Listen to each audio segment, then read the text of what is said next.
cool. I'm seeing this Yeah, bottle of Imperial Amber. Yep, we've been letting that warm up because that's not the type of beer that you want to drink ice cold.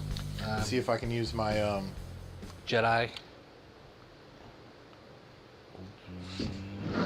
Look at that. Oh, mad skills, man. Kevin Smith would be proud.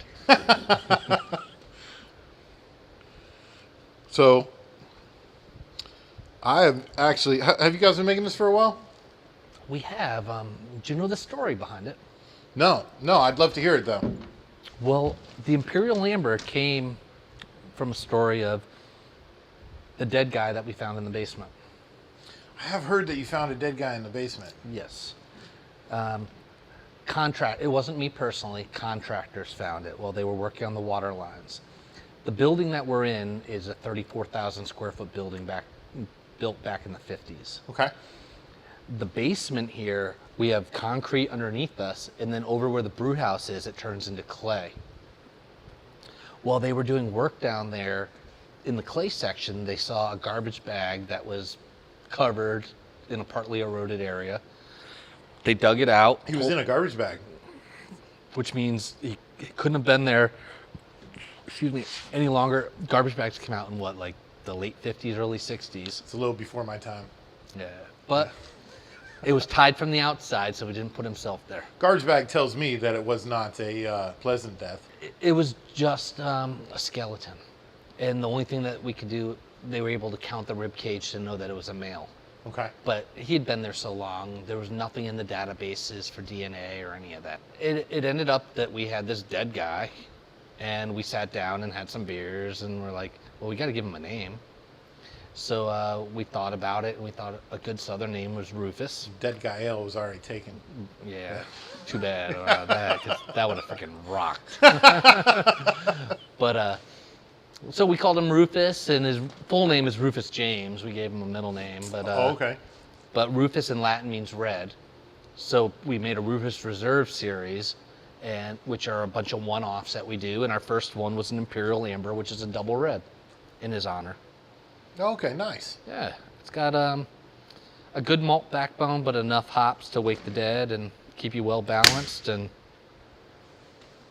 at 8.2% alcohol, it should do you right. This is one I've been aging a little bit longer than our normal. People like to age high alcohol beers, which I understand for the most part, but hop forward beers that have a lot of dry hopping don't age well.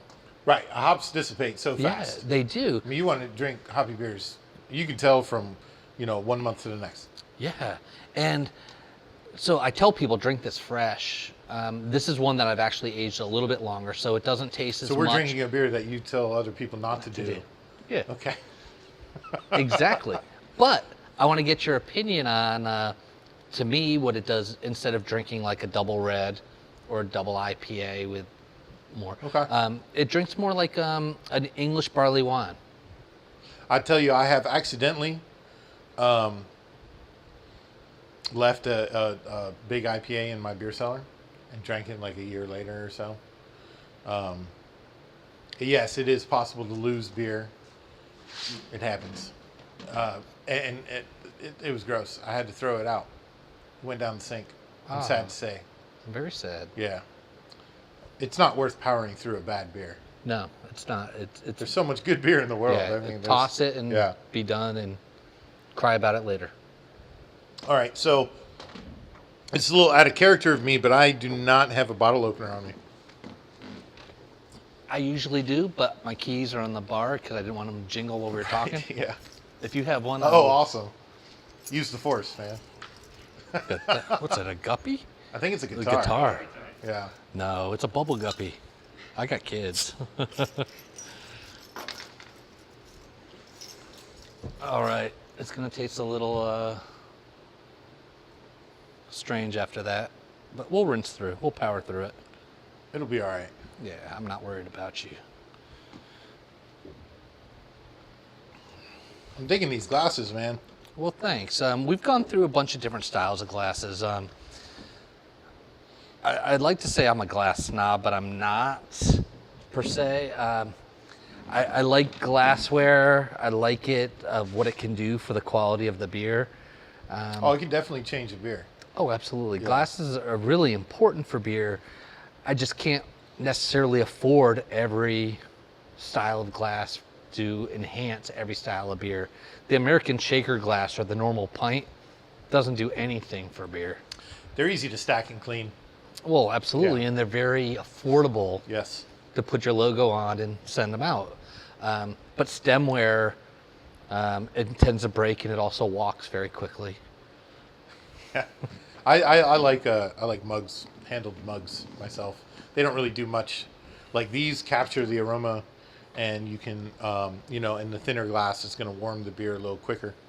But I don't know, something about a mug. I'm too much of a hairy pussy to hold a big mug for too long. It gets heavy, and if I'm sitting right at the bar and I'm drinking from it and I put it down, a 1 liter mug is great. Oh for yeah, like you an got to sit Oktoberfest down or drinking a something. 1 liter But to mug, walk, 'cause but to first walk, off, but any mug that's got a handle, it's heavy. if you're drinking beer by the liter, you need to sit down.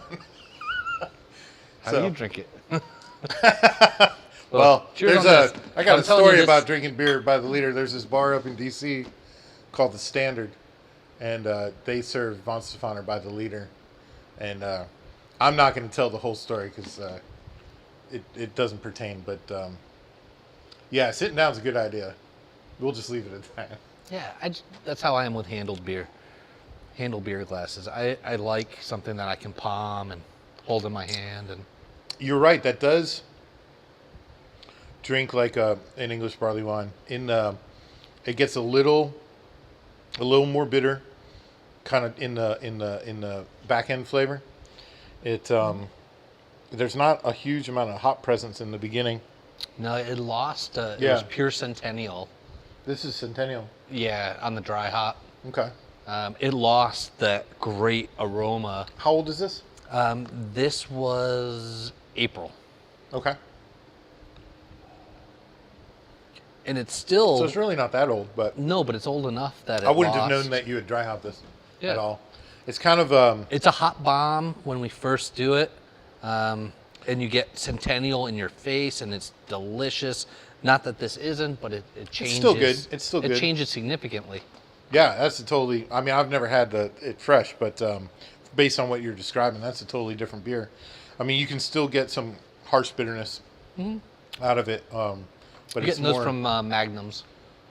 So it's Magnum and Centennial, Magnum is the bittering hop. right? And you know, The okay, Cent- so use Centennial. Centennial for is a everything else. straight dry hop. Oh, okay. So okay, I understand now. Yeah. But the flavor that you're losing is the Centennial. You're getting some of it. You might get some notes of a little pine and citrus. Very faint, but it's... I mean, Centennial is one of my favorite hops. I know Me too. really well what it tastes like. I remember horrible years of no Centennial during the hop shortages, but those appear to be over now. I hope so. I mean, I know they're not for you guys. Commercial breweries still have hard times finding certain hops. Not like But- the home brewer. It really just comes down to what are you willing to pay. Oh yeah, They're contracting us out for about 5 years now. So there's tons of people that are contracting stuff and then finding that they can't use it, and then they're coming up for sale. So, okay. and then you've I got, noticed a lot of breweries are opening homebrew stores too. I've seen that, but you're not going to see that here. Oh, well, that makes me feel better. It's hard enough to just make good quality beer and run a brewery. I can't do what you do all on a separate. Oh, come on. You don't want to work 80 hours a week? That's called parenting, and I do that with 2 kids. Well, thank you for the excellent beer. I want to go see Yeah. how it's made.